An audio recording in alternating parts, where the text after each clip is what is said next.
हरे जय जय श्री राम, जय जय श्री राम। सत्य सनातन धर्म की मां चिंतपूर्णी के इस पावन दरबार में उपस्थित समस्त धर्म प्रेमी बंधुजन मातृशक्ति, बड़ी प्रसन्नता का विषय है कि श्री हनुमान चालीसा का ये साप्ताहिक क्रम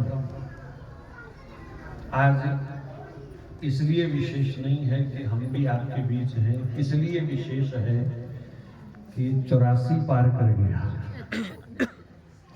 क्यों जी? ये आपका जो हनुमान चालीसा का साप्ताहिक पाठ है, ये 84 पार कर गया। अब निश्चिंत रहो, डरने की जरूरत नहीं है, 84 का चक्कर खत्म हो गया है।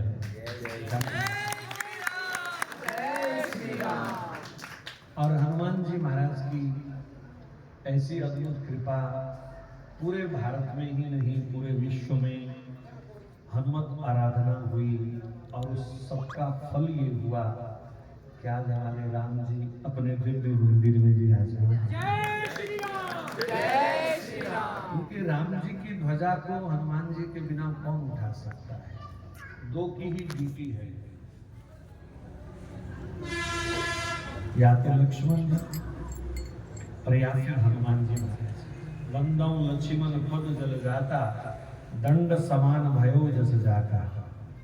श्री लखन जी को प्रणाम करते हुए तुलसीदास जी कहते हैं, जिनका यश जैसे झंडे में डंडा लगा होता है, ऐसे ही रघुकुल की पताका में जो डंडा बन करके खड़े हैं वो श्री लखन जी महाराज हैं।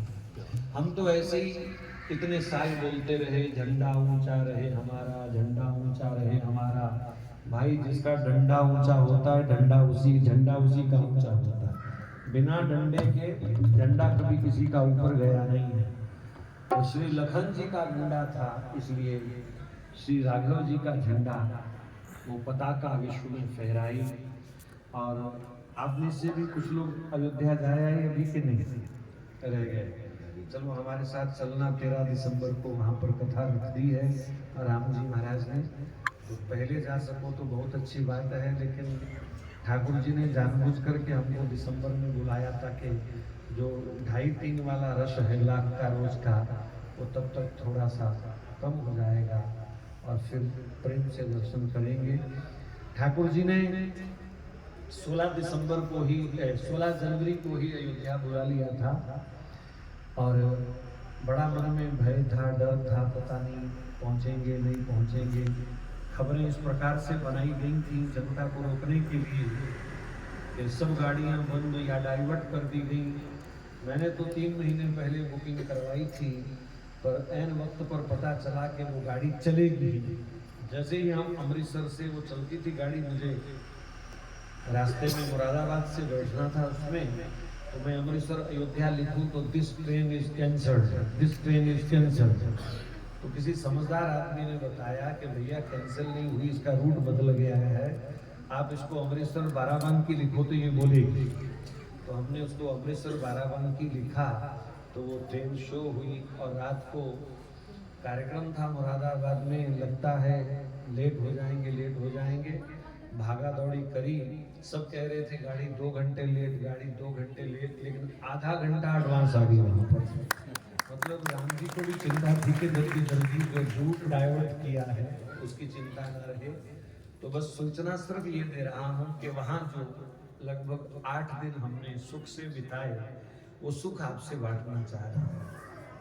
श्री अयोध्या धाम में 16 दिसंबर को बाराबंकी से सुबह टैक्सी लेकर के हम लोग निकले, तो रास्ते में 4 जगह एरो लगा था, Hanumangarhi this side, Ram Janmabhoomi this side. पर ड्राइवर जैसे कोई हनुमान जी का ही भुगता नहीं, इधर से नहीं जाएंगे, आगे से जाएंगे।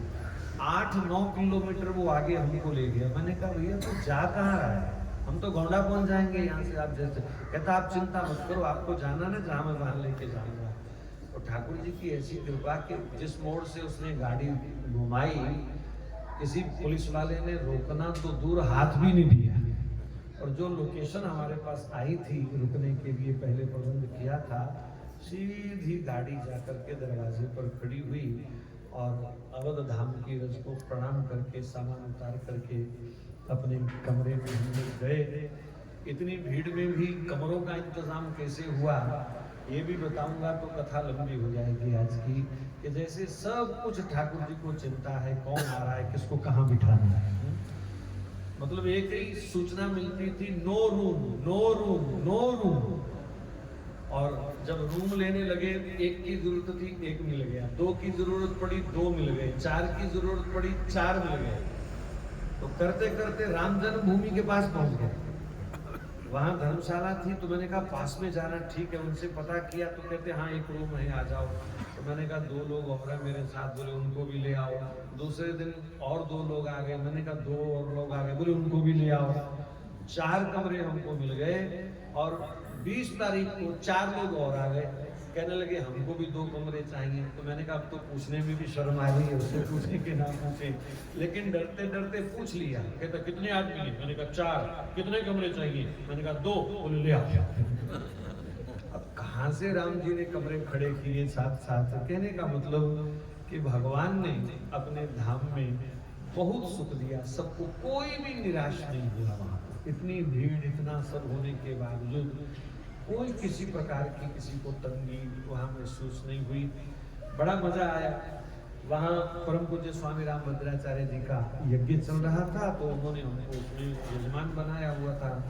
तो एक कुंड पर हमारी सेवा थी, तो रिक्शा वाला आया। मैंने कहा भैया वो यज्ञ कुंड पर जाना है, तो वहाँ टिर्री बोलते हैं उसको, छोटे इलेक्ट्रिक रिक्शा को टिर्री।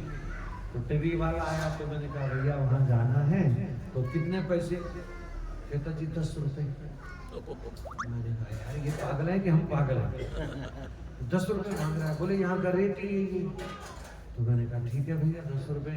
1-2 सवारी उसको और मिल गई, 10-10 उसने उससे लिए। मैंने कहा हमारा वृंदावन होता तो कोई भी 100 रुपए से कम ना चलता, ये तो वृंदावन तो पैर में रखो और उतारो तो कहता 200 रुपये। और टेढ़ी टांग के सारे उपासक सारे टेढ़े हो चुके हैं, तो वो 10-10 रुपये लेने बेचारे सारे के सारे। छोड़ भी जावे 10 में, ले भी जावे 10 में। किसी के भोजन करने बैठ गए, मैंने कहा उधर तला फला बहुत है, फ्राइड माल ज़्यादा है, तो कहीं बाहर देखते हैं कोई सादगी से कोई मिल जाए कहीं भोजन। तो एक साधु जैसी माला वाला पहने और साथ में उसकी पता नहीं बेटी थी कि कौन थी, तो वो बना करके बड़ा शुद्धि के साथ चूल्हा जला करके, लकड़ी जला करके, और वो दाल रोटी वहाँ खिला रहा था। तो 1-2 साधु को भी मैंने वहाँ पाते देखा। तो मैंने कहा जब अयोध्या का साधु बड़ा महमी होता है महाराज, वो पवित्रता का बड़ा ध्यान रखते हैं। तो मैंने कहा जब एक साधु पा रहा है तो हमको पाने में क्या ऐतराज है? हमने भी बैठ करके 2 लोगों ने प्रसाद पाया। मैंने कहा कितने पैसे? कुछ 6-6 फुलके हमने खाए साथ साथ, 2-2 3-3 कटोरी दाल भी खा गए। तो कहता जी 50 रुपये। मैंने कहा मतलब? बोले हमारे यहाँ जितना भी पाओ 25 रुपये एक आदमी के हम लेते हैं। तो महाराज हमने खुश होकर के उनको 100 रुपया दिया कि भैया आपको बनता है आपका इतना, क्योंकि हम वृंदावन में कहीं और होते तो 400 रुपये में भी जानना छूटती। तो राम जी की कृपा से अति प्रिय मोह है यहाँ के वासी। स्वयं भगवान कहते हैं कि मुझे अवधवासी बड़े प्रिय हैं, और उन लोगों ने भी वैसा ही प्रेम दिया जैसा भगवान से उनको मिला। कहने का मतलब हर प्रकार की व्यवस्था, हर प्रकार की। सुबह सुबह 6:30 बजे राम जी की मंगला आरती थी। तब राम जी पुराने वाले जो योगी जी ने लकड़ी का मंदिर बनवाया था, और हमको उसी दिन, आपने तो अब पढ़ा व्हाट्सएप पे आया, हमको उस दिन पता चला। वो पुजारी जी जो वहाँ मुख्य पुजारी जी हैं, आज भी वही मंगला करते हैं सुबह, तो उनसे थोड़ी दोस्ती हो गई। तो 8 घंटा उन्होंने अपने पास खड़े रखा। तो उन्होंने कहा शास्त्री जी आपको पता है राम जी जिस दिन यहाँ आए थे उस दिन क्या हुआ था? मैंने कहा नहीं, राम जी वहाँ से टेंट में से इधर आना था, वो गर्भगृह पर निर्माण होना था। बोले आपको याद है मोदी जी ने एक दिन थालियां बजवाई थी, शंख बजवाए थे? बोले हाँ मुझे वो तो याद है कोरोना में। तो बोले उसी दिन राम जी यहाँ आए थे, ये नाटक किया, लीला करी मोदी जी बड़ी जबरदस्त। मैंने कहा कैसे? बोले योगी जी ने मोदी जी को कहा कि राम जी गर्भगृह से उस नए लकड़ी के मंदिर में जा रहे हैं, तो है तो वो भी मंदिर ही। तो राम जी का जो ये स्थानांतरण है वो क्या हम चुपचाप करेंगे? मेरी तो कहते इच्छा थी कि 10-20 हजार लोग शोभा यात्रा निकलती है अयोध्या में, और उसी प्रकार से मानो मंदिर का श्री गणेश हो जाएगा, तो राम जी टेंट में से अपने नए लकड़ी के मंदिर में जाएंगे। लेकिन कोरोना लग गया, कर्फ्यू जैसी स्थिति, और 3 या 4 लोग ही हम होंगे और राम जी को उठा करके वहां विराजमान करना है। तो बोले मैंने चिंता, योगी जी ने चिंता में मोदी जी को फोन कर दिया कि सरकार ऐसे ऐसे बात है, मैं तो चाहता था कि राम जी का उत्सव होता और हजारों लोग उसमें शामिल होते हैं। बोले मोदी ने बड़े आराम से कहा ये काम उस पर छोड़ दो, मैं अपने आप देख लूंगा। उन्होंने अगले दिन सबको कह दिया कैमरे पे, टीवी पे आकर के, शाम को 5 बजे अपने घर से बाहर निकल के सब थालियां बजाना, ताली बजाना, शंख बजाना, घड़ियाल बजाना, क्योंकि वही 5 बजे का मुहूर्त था जब राम जी उधर से उधर जा रहे थे। और सारा उत्सव हो गया तो फिर मोदी जी ने योगी जी को फोन किया, बोले कितने आदमी चाहिए थे तुम्हें शोभा यात्रा में? बोले 2-3 हजार। बोले 80 से 100 करोड़ लोग और शामिल हो गए उस उत्सव में। देखो भव्य वो समारोह हो गया कि लगभग 100 करोड़ लोगों ने उस दिन थाली भी बजाई, ताली भी बजाई, शंख भी बजाए, और रात को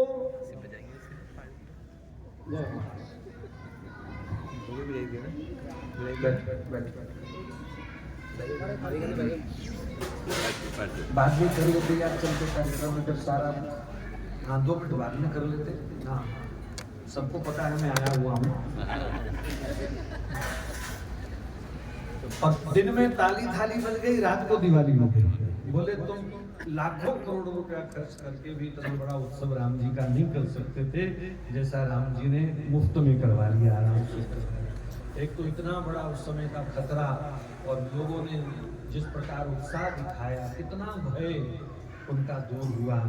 तो ये महाराज जो राष्ट्र भक्त, प्रभु भक्त लोग होते हैं, उनके कार्य भगवान स्वयं संवारते। इतिहास उस दिन पुजारी जी ने स्वयं अपने मुख से हमें उस दिन रामलला के सम्मुख खड़े करके बताया, और 2-3 दिन दर्शन का खूब आनंद रहा। मंदिर की भव्यता के विषय में मैं आपको क्या बताऊं। ठाकुर जी की कृपा से दास ने नॉर्थ, ईस्ट, वेस्ट, साउथ चारों कोनों के सब बड़े बड़े मंदिरों का, तीर्थों का दर्शन किया है। दक्षिण के मंदिर कोई शक नहीं है, उनके जैसी कलाकृति, उनके जैसी भव्यता कहीं दुनिया में नहीं है। पर मेरे राघव का जो मंदिर बना है उसके सामने सब फीके, सब। राम जी को देखने से तो जो तसल्ली मिलती है उसका तो वर्णन ही नहीं है। पर किसी भी कोने में किसी पत्थर पर भी आप नजर डालोगे तो नजर हटा नहीं पाओगे। कैसे कैसे लोगों ने किन किन भावों से एक एक पत्थर को तराशा है। वैसे मतलब अगर 500 वर्ष हो गए थे उस विक्रमादित्य महाराज जी के मंदिर को टूटे हुए, तो ऐसा लग रहा था कि एक एक पत्थर पर किसी ने 500 वर्ष मेहनत करी है, इतना सजाया है। ऐसी दिव्यता, ऐसी भव्यता भव्य श्री राम मंदिर की, मतलब वर्णन नहीं किया जा सकता उसका। और एक एक जो खंड बना है, चबूतरे बने हैं, वो सब अभी पूर्ण होने में शायद 1-2 साल लग जाएंगे उसको। ये तो मुहूर्त था, राम जी की इच्छा थी कि इसी समय मुझे विराजमान होना। देखो भगवान कब विराजमान होते हैं? जब कोई विराजमान करने वाला हो। सीधी सी बात है, मैं किसी कोई पक्षपाती बात नहीं कर रहा, कोई पार्टीबाजी की बात नहीं कर रहा। राम जी को भी पता था कि मुझे कौन विराजमान करे, उनको ये नियम निभाना था। वरना इस जमाने में कौन ऐसा राजा है जो 11-11 दिन का व्रत रख सकता है? ये कोई आसान बात नहीं है। आप एक वक्त की रोटी छोड़ के बताओ मुझे, एक फुल्का कम खा के दिखाओ, चूहे कूदने लग जाएंगे। रोटी कम मिली थी मुझे, लेकिन उस बंदे को संतों ने कहा कि अगर बहुत जरूरी है तो तुम 3 दिन का उपवास कर लो, फलाहार कर लो। और उन्होंने 11 दिन का उपवास किया। साउथ के सारे मंदिरों में जाकर के नतमस्तक हुए, 22 कुओं का स्नान किया, और भी जगह जगह जाकर के, नासिक, पंचवटी, सब जगह जाकर के अपने शरीर को खूब मांजा, ताकि उस प्राण प्रतिष्ठा समारोह में मैं बैठ सकूं। और राम जी को उस मुहूर्त में उस व्यक्ति के द्वारा स्थापित होना था। राम जी ने भी परवाह नहीं करी गुंबद बना कि नहीं बना, मुझे बिठाने वाला बढ़िया है, इसी के हाथों से मुझे बैठे। कहे जी मंदिर अधूरा था। जब फटे हुए टेंट की सिलाई करने के लिए सुप्रीम कोर्ट से परमिशन लेनी पड़ती थी, तब मंदिर पूरा था? बताओ कब मंदिर पूरा था? 80 लाख हिंदुओं को मार करके उनके खून से बनाया हुआ गारा और उस गारे से बनाई गई वो इमारत और उसमें रामलला भी आकर के बैठे, वो मंदिर पूरा था क्या? प्रश्न करते समय हमको सोचना पड़ेगा कि वो हिंदुओं के खून के गारे से बनी हुई इमारत क्या पूरी थी जिसमें रामलला विराजमान रहे सन 1947 से लेकर के 40 से लेकर के? उस मंदिर में भी जब लोग बैठ सकते हैं, तो ये तो एक एक गांव से एक एक रुपया एक एक घर से लेकर के एक एक ईंट एक एक शिला एक एक गांव में पूजित हुई। हमने अपने हाथों में अपने अपने क्षेत्र में काम किया होगा, आप सबको याद होगा। एक एक घर से एक एक रुपया, एक एक घर में एक एक ईंट लेकर के कार्यकर्ता गए हैं, राम भक्त गए हैं। तो क्या कोई अधूरापन रह सकता है जिसके पीछे इतनी श्रद्धा हो, जितना इतना लोगों का विश्वास हो, और जो उत्साह, जो भीड़, जो रंग, जो रस अयोध्या में 22-23 को देखा गया, हमने अपने जीवन में कभी नहीं देखा। वृंदावन में बहुत भीड़ देखी, वृंदावन में बहुत उत्साह देखे, वृंदावन में बहुत उत्सव देखे, लेकिन ये अपने आप में रोंगटे खड़े करने वाला दृश्य था।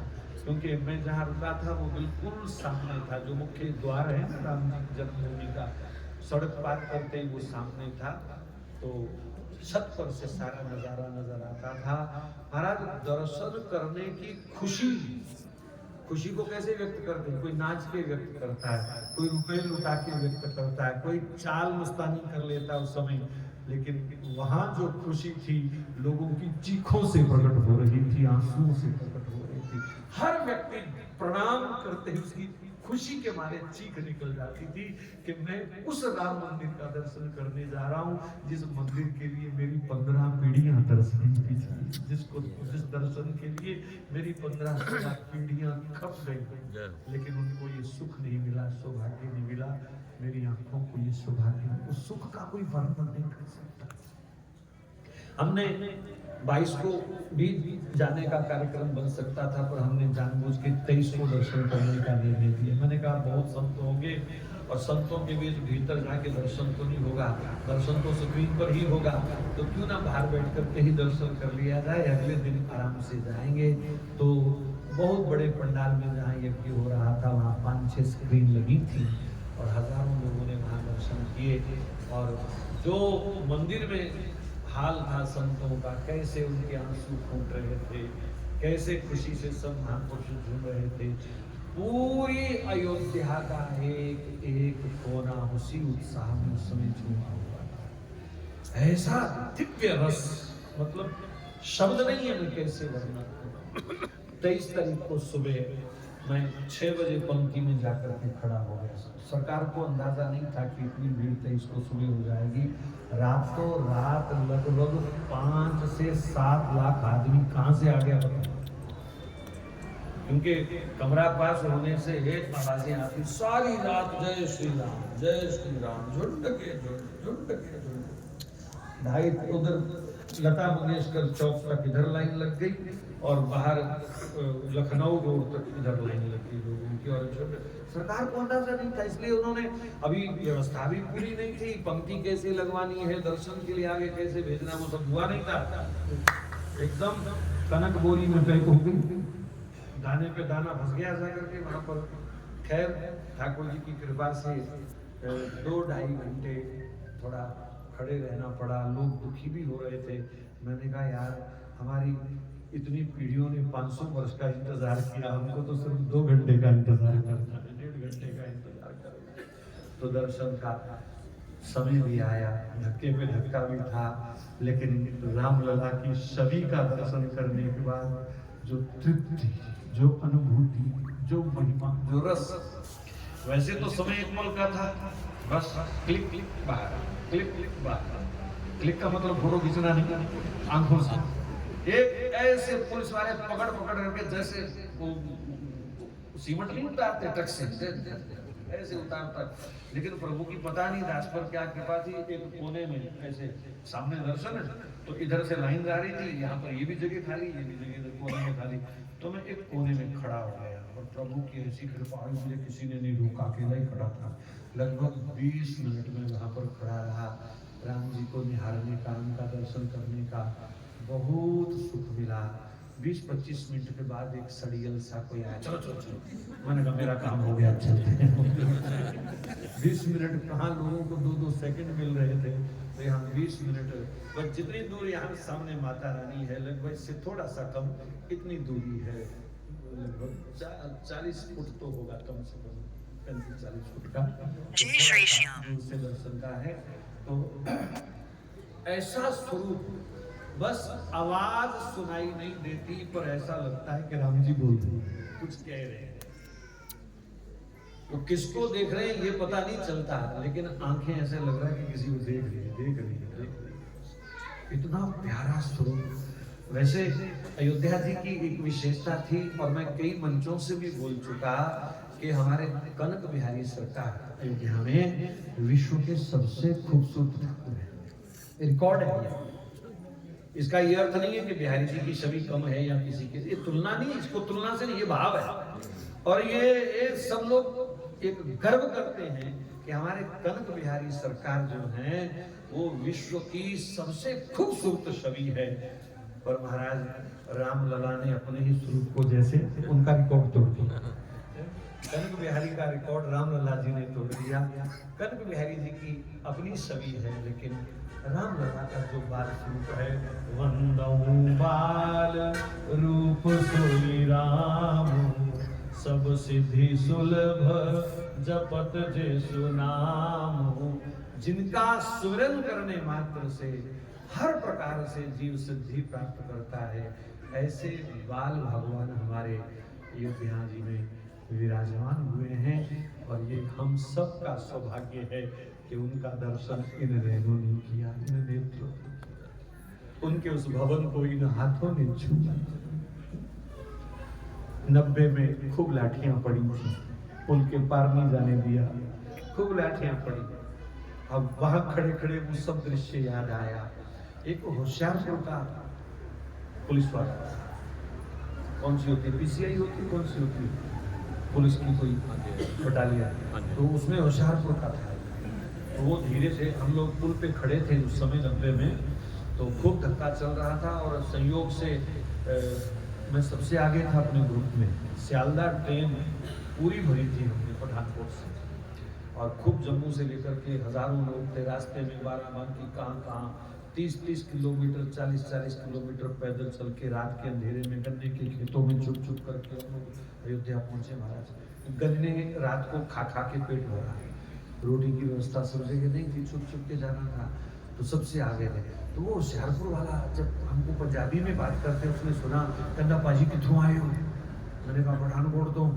कहना वो बंदा बड़ा गंदाई सा ही है, वो जज था मजिस्ट्रेट, वो पिस्टल लेकर के घूम रहा था। बोले ये क्रिश्चियन है, कल इसने मेरे सामने 5 बंदे मारे, पास जाके सीधा सिर में गोली मारता है, इससे बच के। जोश आ गया जी, जोश आ गया। हमने उसी को गालियां दे दी 2-4 पंजाबी में, और आप हैरान होंगे, उसने मेरी कनपट्टी पर पिस्टल रख दिया, बोले पीछे हट दो नहीं तो गोली मार दूंगा। अब उस समय ना घर याद, ना परिवार याद, ना माँ बाप याद, केवल राम जी दिख रहे थे नीचे सरयू। 2-4 बार हुआ कि इसको उठा के सरयू में फेंक दे, तो पीछे वाला जो मेरे साथी थे वो कहने लगे इसको फेंक दिया तो गोली चलेगी, एक मर रहेगा तो अपने 20-50 मर जाएंगे, तो सहना पड़ेगा। कहता पीछे हट जाओ। मैंने कहा तू गोली चला, पीछे नहीं हटेंगे। खैर लाठीचार्ज हुआ, काफी लोग हमारे घायल हुए, पीछे हटना पड़ा। उस समय पूरा कंट्रोल था उस मुल्ला सिंह यादव का, तो सहना पड़ा।